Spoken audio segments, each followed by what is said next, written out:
নমস্কার, আমি অ্যাস্ট্রোলজার অন্তরা। আজকে আপনাদের সামনে একটা অক্ষয় তৃতীয়ার রেমেডির ভিডিও নিয়ে চলে এলাম। অক্ষয় তৃতীয়ার রেমেডিগুলো জানার আগে আমরা একটু জেনে নেব এই অক্ষয় তৃতীয়ার মাহাত্ম্য কী বা অক্ষয় তৃতীয়াটা কী। অক্ষয় তৃতীয়া হলো বৈশাখ মাসের শুক্লপক্ষের তৃতীয়া তিথি, যেটা খুবই গুরুত্বপূর্ণ তৃতীয়া তিথি।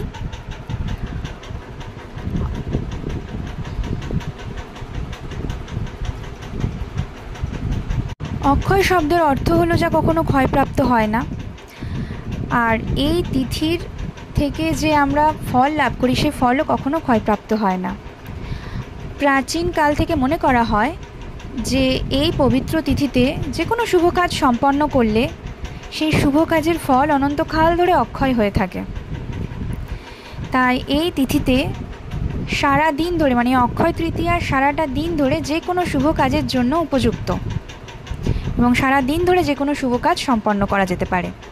তবে মনে রাখবেন, আমরা যেমন শুভ কাজ করে শুভ কাজের ফলটাকে অক্ষয় হিসাবে ধরে রাখার জন্য এই তিথিটাকে গুরুত্বপূর্ণ মনে করি, ঠিক তেমনি যারা এই তিথিতে পাপ কাজ করে, নিজের অজান্তেও যদি কোনো পাপ করে থাকে, তাহলে এই তিথি কিন্তু সেই পাপ কাজটাকেও অক্ষয় করে ধরে রাখে। আমরা কেউই পাপের ভাগিদার হতে চাই না, তাই আমরা চেষ্টা করব আমাদের অজান্তেও যাতে এই তিথিতে বা এই দিনে কোনো রকম পাপ কাজ না হয়, কারণ পাপের ফলও কিন্তু আমাদের অক্ষয় হয়ে থাকবে।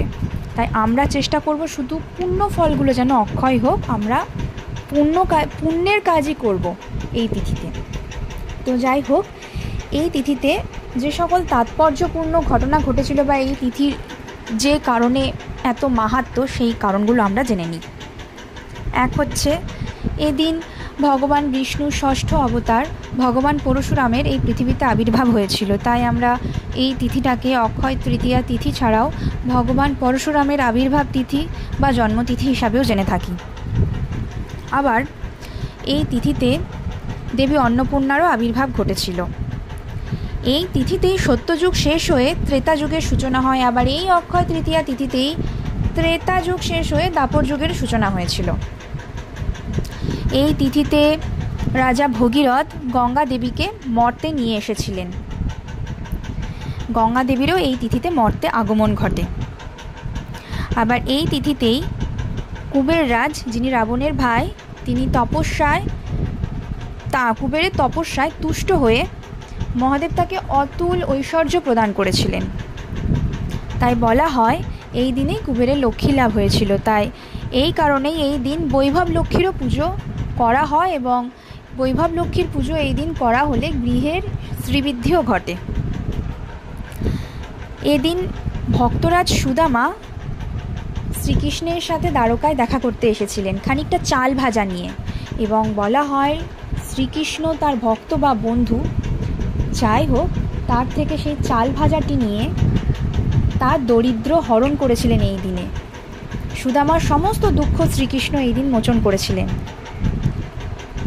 আবার এই দিনেই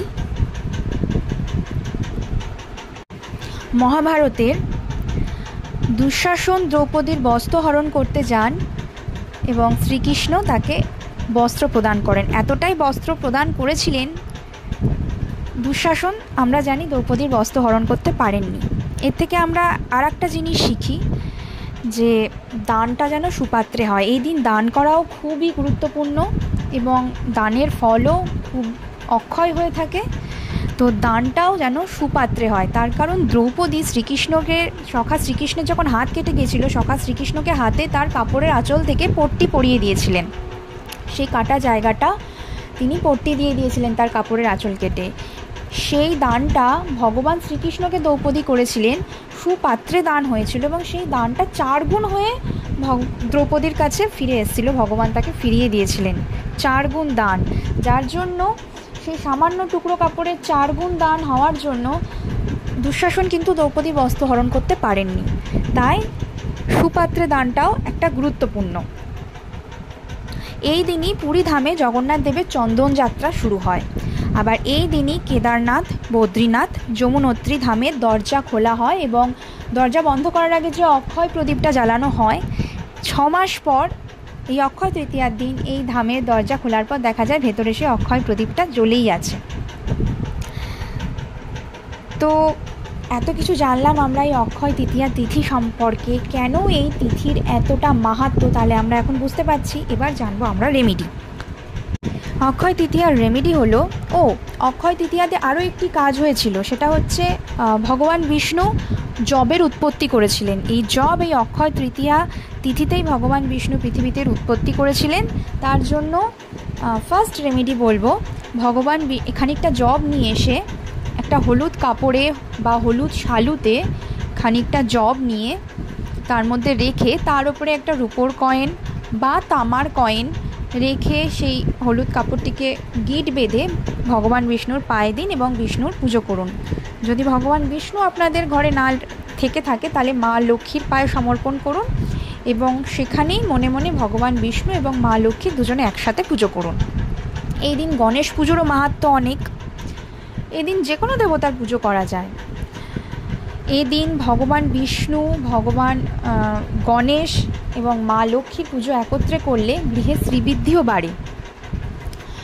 খানিকটা জব নিয়ে লাল শালুতে বেঁধে সেটা ব্রাহ্মণকে দান করবেন। এই দানটি অক্ষয় তৃতীয়ার দিনের জন্য অনেকটাই শুভ মনে করা হয়।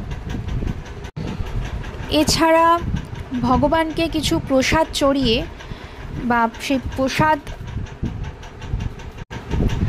পুজো দিয়ে, প্রসাদটা আপনারা লাড্ডু দিতে পারেন, সন্দেশ দিতে পারেন, ফল দিতে পারেন। সেই প্রসাদটা আপনারা বাচ্চাদেরকে দান করবেন। সেটা মন্দিরে হতে পারে, সেটা আপনার বাড়িতেও হতে পারে। আপনি পুজোটা দিয়েছেন, আমি বাচ্চাদের দান করবেন এই কারণে বলেছি, কারণ অক্ষয় তৃতীয়ার দিন আমরা সবসময় চাইব দানটা সুপাত্রে হোক। বাচ্চাদের মধ্যে ভগবান বিরাজমান, তাই সেখানে দানটা খারাপ হওয়ার কোনো মানেই হয় না। আপনারা চাইলে গরিব অসহায় মানুষদের দান করতেই পারেন, তবে অবশ্যই বাচ্চাদের দান করবেন। তার সাথে জলের বোতল দান করতে পারেন, প্রসাদ, তার সাথে ফল, তার সাথে জলের বোতল। আপনার সামর্থ্য অনুযায়ী আপনি কিছু দান করুন বা না করুন, একটু প্রসাদ আর জলের বোতল আপনি দান করতেই পারেন। জল দানেরও অক্ষয় তৃতীয়ার প্রচুর মাহাত্ম্য রয়েছে। কোনো অসহায় মানুষকে বা যে কোনো বাচ্চাকে আপনি জল দান করলেন, মন্দিরের পুরোহিতকে বা ব্রাহ্মণকে আপনি জল দান করলেন, তাকে কিছু আপনার সামর্থ্য অনুযায়ী সাহায্য করলেন, তাকে ধুতি বা বস্ত্র দান করলেন, তাকে জব দান করলেন। এই দানগুলো অক্ষয় তৃতীয়ার জন্য খুবই খুবই খুবই গুরুত্বপূর্ণ এবং সবটাই আপনার সামর্থ্যের ওপর নির্ভর করছে। কিন্তু সামান্য জল তো আপনারা দান করতেই পারেন। তো কিছু যদি না পারেন তাহলে বলবো অন্তত জল দানটা করবেন। আর পরিবেশের সাথে মানানসই রেখে আরও একটা দান আমি বলতে পারি, সেটা হচ্ছে চারা গাছ বা বৃক্ষদান। আপনি এই দিনকে আপনার বাড়িতে কোনো বড় বৃক্ষ যেটা অনেক দিন বাঁচে এমন কোনো বৃক্ষ রোপণ করতে পারেন, এমন কোনো বৃক্ষের চারা আপনারা দান করতে পারেন। এই দিনকে বৃক্ষদানেরও গুরুত্বপূর্ণ ভূমিকা রয়েছে। আবার যারা পান্না ধারণ করতে চায়, রত্ন ধারণ করতে চায়, তার জন্য এই দিনটা তো খুবই গুরুত্বপূর্ণ। পান্না ধারণের জন্য এই তিথি খুবই খুবই খুবই গুরুত্বপূর্ণ।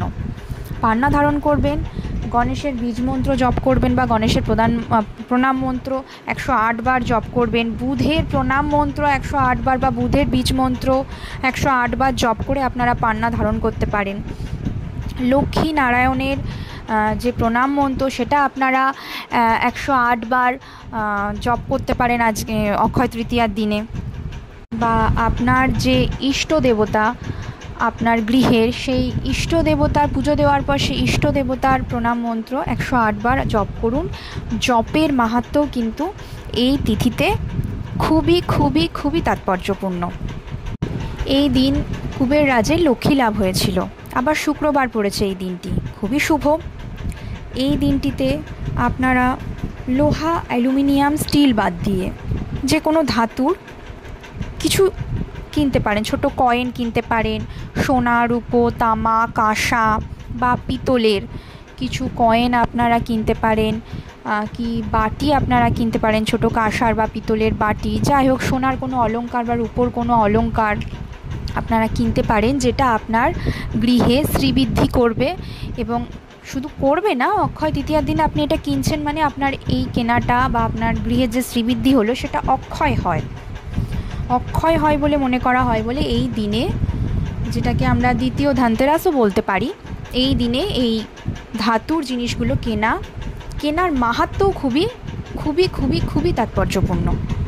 বিশেষ করে তো এই দিনে ভগবানের পুজো দিয়ে ভগবানের প্রসাদ, সেটা ফল হতে পারে, লাড্ডু বা মিষ্টি হতে পারে, তার সাথে জল বাচ্চাদের অবশ্যই দান করবেন। এই দানটা কিন্তু সব দানের মধ্যে আমি বলবো শ্রেষ্ঠ হবে। আর অসহায় মানুষকে কিছু দেবেন, কেননা দানের থেকে বড় পুণ্য বোধহয় কিছু হতে পারে না, এবং তার ফল আপনারা চিরকাল পেয়ে যাবেন, চিরকাল এর ফল অক্ষয় থাকবে। অক্ষয় তৃতীয়ার রেমেডি আজকে এইটুকুই। আপনারা ভালো থাকবেন, সুস্থ থাকবেন। এরপরে আবার অন্য কোনো ভিডিওতে আপনাদের সাথে কথা হবে। ধন্যবাদ। নমস্কার, আমি অ্যাস্ট্রোলজার অন্তরা।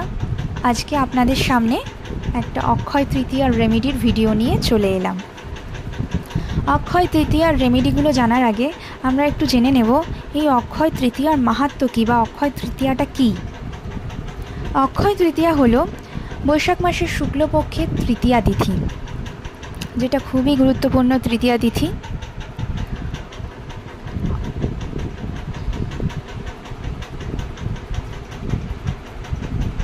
অক্ষয় শব্দের অর্থ হলো যা কখনো ক্ষয়প্রাপ্ত হয় না। আর এই তিথির থেকে যে আমরা ফল লাভ করি সেই ফলও কখনো ক্ষয়প্রাপ্ত হয় না। প্রাচীনকাল থেকে মনে করা হয় যে এই পবিত্র তিথিতে যে কোনো শুভ কাজ সম্পন্ন করলে সেই শুভ কাজের ফল অনন্তকাল ধরে অক্ষয় হয়ে থাকে। তাই এই তিথিতে সারা দিন ধরে, মানে অক্ষয় তৃতীয়ার সারাটা দিন ধরে যে কোনো শুভ কাজের জন্য উপযুক্ত, এবং সারা দিন ধরে যে কোনো শুভ কাজ সম্পন্ন করা যেতে পারে।